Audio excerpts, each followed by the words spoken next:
Hello there.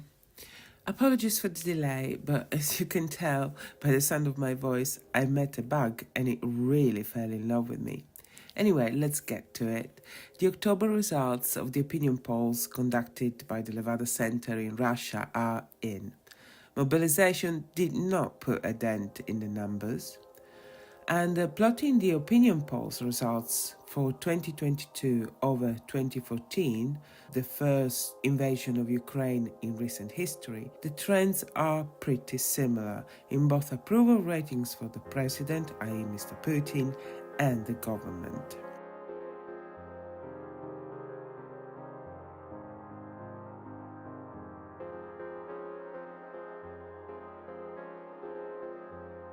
Mr. Burns suggested that the 2014 annexation of Crimea and the war in Donbass served to boost Mr. Putin's approval ratings in the face of increasing popular discontent and ongoing economic stagnation in the country.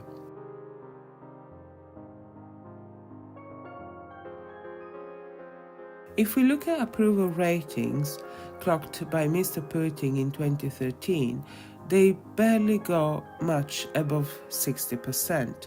Now, if we look at the approval ratings for Mr. Putin in 2021, again, we see similar numbers, barely much above 60%. If we go back in time at the first military campaign in 2014, we can see that the approval ratings shot up, and they are doing the same in 2022, where they're clocking regularly above 80%. If one of the aims of the war is to boost support in the country for the regime, this aim is being achieved. But there are other indicators worth considering, specifically to the social sentiment index and the consumer sentiment index. Both indices range from 0 to 200, with 100 being the neutral point. The social sentiment index covers both people's feelings with regards to their economic situation and the political situation in the country. The social sentiment index in 2022 has been declining faster than it did in 2014.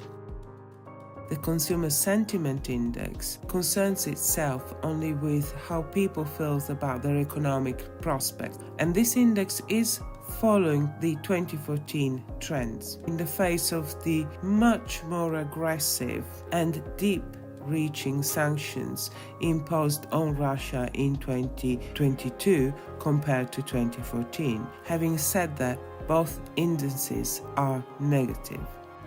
The regime is adopting strategies to soften the economic fallout caused by the invasion of Ukraine.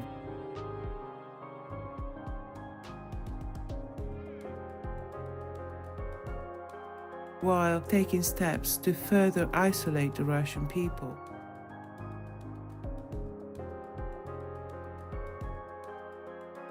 The approval ratings results from the opinion polls are quite high.